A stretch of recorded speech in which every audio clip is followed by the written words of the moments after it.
Numbers can sometimes seem far removed from the people they're used to represent. Living here obviously gives you some kind of freedom as well. Darwinism or Darwinitism is an incurable disease. Growing up in a small town, there's always that, there's lots of talking. When I look around, it's the greenery. You know, things just, I one don't thing see gets said and it goes around so quickly. My name's Locke, I'm 19, I'm a songwriter, and this is the pen I write.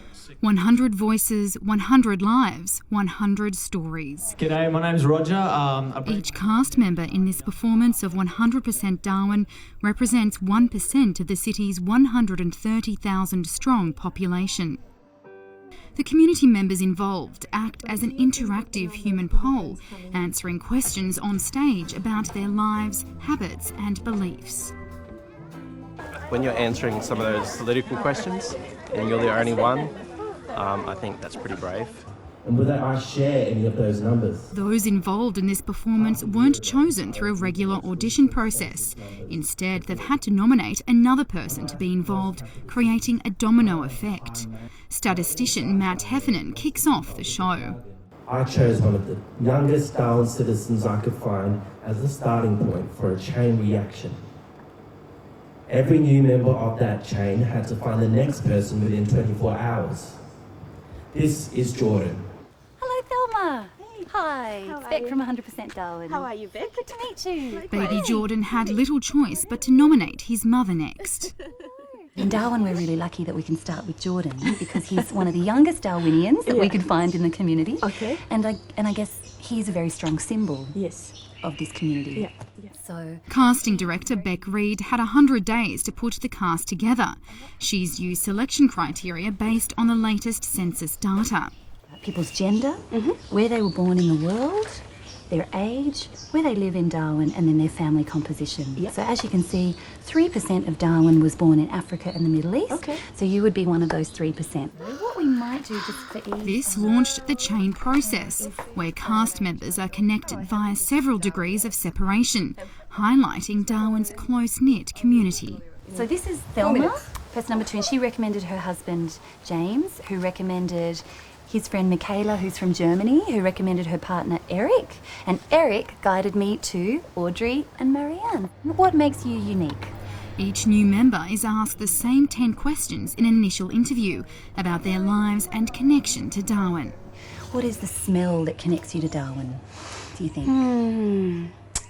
A lot of things, like the warmth, you know, there's a uniqueness to Darwin, you know, like a lot of Darwin reminds me of Africa. I look out my bedroom and there is bush, and that to me is pretty much Darwin in a nutshell. The plants and the trees, certainly I see the sunsets and the sunrise in the morning. What question would you like to ask 100 people? Do you think Territorians drink alcohol too much? What is your dream? Where do you want to end up and what do you want to have, you know? Where do they hope to live when they get old? You will find them on the stairs. The 100% franchise, born from these German directors, aims to put a human face to urban populations. How can we create a performer that represents that bigger thing where we're all in, the city, and not the city, but the population of the city? They say Darwin's close-knit community and last frontier reputation makes this performance particularly explosive. The whole process reveals the private world of some of the city's high-profile characters and the real-life love story of this former administrator and long-time resident of the territory. I saw the first day, took her out the second day and proposed. She was a bit coy at that stage, she accepted on the third. And the childhood memory that launched this man's successful career.